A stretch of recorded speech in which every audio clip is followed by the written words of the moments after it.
নমস্কার বন্ধুরা। আজ বন্ধুরা আমি চালের গুঁড়ো ছাড়া সুজি দিয়ে দুধ চিতই পিঠা বানিয়ে দেখাবো। আর এই পিঠেটা খেতে কিন্তু ভীষণ ভালো লাগে, আর বানাতেও একদম সোজা, কোনো ঝামেলা নেই। আর আপনারা দেখুন আমি কিভাবে এই পিঠেটা বানাই। বন্ধুরা, এই পিঠে বানানোর জন্য এখানে আমি টক দই নিয়েছি, একটি বাটির 4 ভাগের 1 ভাগ টক দই নিয়েছি। এবার এর মধ্যে 2 চামচের মতো চিনি দিয়ে দিচ্ছি, আর দিয়ে দিচ্ছি 1 প্যাকেট গুঁড়ো দুধ। এই যে 3টে উপকরণ একসঙ্গে খুব ভালো করে মিশিয়ে নিতে হবে, যতক্ষণ না চিনিটা গলে যায় ততক্ষণ পর্যন্ত এটাকে খুব ভালো করে ফেটিয়ে নিতে হবে। এখন চিনিটা পুরোপুরি গলে গেছে। এবার এর মধ্যে 1 বাটির মাপে আমি এখন সুজি দিয়ে দিচ্ছি। টক দই কিন্তু 1 বাটি 4 ভাগের 1 ভাগ দিলে 1 বাটি কিন্তু সুজি দিতে হবে। এবার এর মধ্যে 3 চামচের মতো ময়দা দিয়ে দিচ্ছি, আর পরিমাণ মতো লবণ। এবার যেই বাটিতে আমি সুজি নিয়েছিলাম সেই বাটির 1 বাটির একটু কম হবে জল দিয়ে দিচ্ছি। এই ব্যাটারটা একটু পাতলা হবে, সুজিটা ফুলবে, তার জন্য একটু পাতলা করে ব্যাটারটা তৈরি করে নিতে হবে। এবার একসঙ্গে খুব ভালো করে মিশিয়ে নিচ্ছি।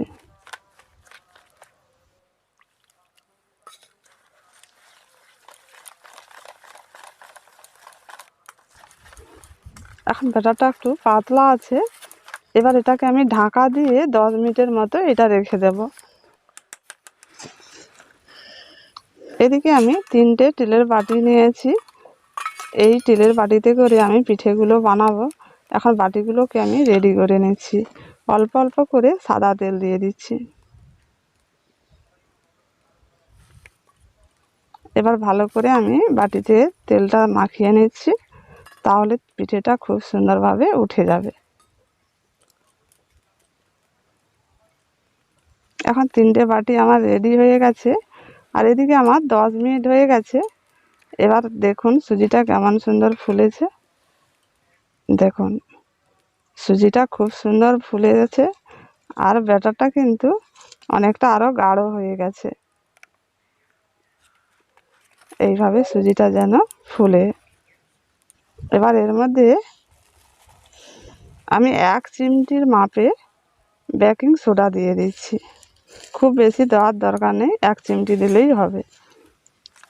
এবার একসঙ্গে খুব ভালো করে 5 থেকে 6-7 মিনিটের মতো ফেটিয়ে নিতে হবে। এখন ব্যাটারটা একটু পাতলা হয়ে গেছে, দেখুন কেমন গাঢ়টা হয়েছে। আগের থেকে অনেকটা এখন পাতলা হয়েছে। এবার আমি পিঠেগুলো বানাবো। এবার প্রত্যেকটি বাটিতে আমি 1 চামচের মতো এই ব্যাটারটা দিয়ে দিচ্ছি।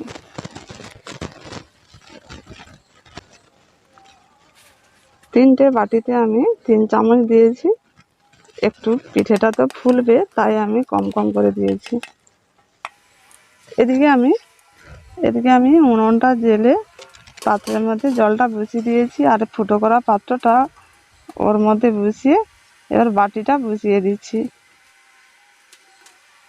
এবার ঢাকাটা দিয়েছি, 10 মিনিটের মতো ঢাকা দিয়ে রাখতে হবে। এখন 10 মিনিট হয়ে গেছে। পিঠেটা কিন্তু খুব সুন্দর হয়েছে, দেখুন ফুলে গেছে। এবার এই বাটি দুটো আমি এখন নামিয়ে ঠান্ডা করে নেব। পিঠেটা কিন্তু খুব সুন্দর ফুলেছে, দেখুন। এবার ঠান্ডা করার পর তারপর তুলে নেব। এবার বাকি যে বাটিটা রয়েছে ওই বাটিটা এখন বসিয়ে দিয়েছি। এবার ঢাকাটা দিয়ে দিচ্ছি, এটাকেও 10 মিনিট রেখে দেব। এখন এই বাটি দুটো এখন ঠান্ডা হয়ে গেছে। এবার ছুরি দিয়ে আস্তে আস্তে আমি বাটিগুলো ধারে পিঠেটাকে ছাড়িয়ে নিচ্ছি। এইভাবে করে একটু ছাড়িয়ে নিতে হবে, তাহলে খুব সুন্দরভাবে উঠে গেছে। দেখুন খুব সুন্দরভাবে উঠে গেছে, আর পিঠেটা খুব সুন্দর ফুলেছে। প্রত্যেকটি বাটি খুব সুন্দরভাবে উঠে যাচ্ছে, কোনো অসুবিধে নেই। এবার ওই দুটো বাটিতে আবার অল্প করে তেল মাখিয়ে রেডি করে নিয়েছি। আবার 1 চামচ করে ব্যাটারটা দিয়ে দিচ্ছি। সব পিঠেগুলো এভাবে করেই বানিয়ে নেব। এবার যে বাটিটা বসিয়ে দিয়েছিলাম এই বাটিটাও খুব সুন্দরভাবে পিঠেটা ফুলে গেছে। এবার এটাকে নামিয়ে ঠান্ডা করে নেব। আর দুটো বাটি ওর মধ্যে আবার বসিয়ে দিচ্ছি, আবার ঢাকাটা দিয়ে 10 মিনিট রেখে দিচ্ছি। এই বাটিটাও এখন ঠান্ডা হয়ে গেছে, এটাকেও এভাবে করে ছাড়িয়ে তুলে নিচ্ছি। দেখুন পিঠেটা কত সুন্দর হয়েছে, আর ধারগুলো কত সুন্দর জালি জালির মতো হয়ে গেছে। দেখুন খুব সুন্দর হয়েছে পিঠেগুলো। এখন সব পিঠে বানানো হয়ে গেছে, পিঠেগুলো খুব সুন্দর নরম হয়েছে। এই দেখুন, এবার আমি একটু ক্যারামেল তৈরি করে নেব।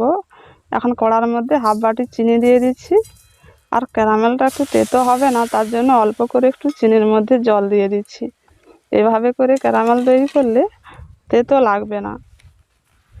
এখন দেখুন একটু একটু রঙটা পরিবর্তন হচ্ছে। দেখুন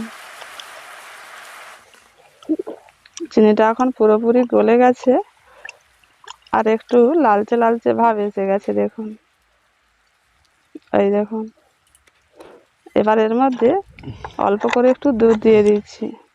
দুধটা দিলে এই কালারটা কিন্তু খুব সুন্দর হয়। অল্প অল্প করে দিতে হবে। এখন দেখুন খুব বেশি কিন্তু পুড়েও যায়নি, আর কালারটা খুব সুন্দর হয়েছে। এখানে আমি 500 দুধ নিয়েছি, পুরো দুধটাই এর মধ্যে দিয়ে দিচ্ছি। দিয়ে একটু ভালো করে নাড়াচাড়া করে ফুটিয়ে নেব। কালারটা দেখুন খুব সুন্দর হয়েছে। দেখুন একটু ভালো করে ফুটিয়ে নিতে হবে। কিছুক্ষণ ফোটানোর পর আমি দুটো এলাচ ফাটিয়ে দিয়ে দিচ্ছি, তাহলে স্বাদটা কিন্তু আরও একটু ভালো হবে। নাড়াচাড়া করে খুব ভালো করে মিশিয়ে নিয়েছি, আর দুধটা এখন আরও ঘন হয়ে গেছে। এই ফুটন্ত দুধটা কিন্তু ওই পিঠের মধ্যে দিতে হবে। আমি এক ডাবু করে এখন পিঠের মধ্যে দিয়ে দিচ্ছি। এই ফুটন্ত দুধটা যদি পিঠের মধ্যে দেওয়া হয়, তাহলে পিঠেটা কিন্তু আরও খুব সুন্দর নরম হবে, খেতে ভালো লাগবে। ঠান্ডা হয়ে গেলে কিন্তু তখন ভালো হবে না, গরম গরম দিতে হবে। এখন পুরো দুধটা আমি পিঠের মধ্যে দিয়ে দিচ্ছি। পিঠেগুলো ডুবে থাকলে তখন তুলতুলে নরম হবে পিঠেগুলো। পিঠেগুলো কেমন নরম হয়েছে দেখুন, কেটে দেখাচ্ছি। এই দেখুন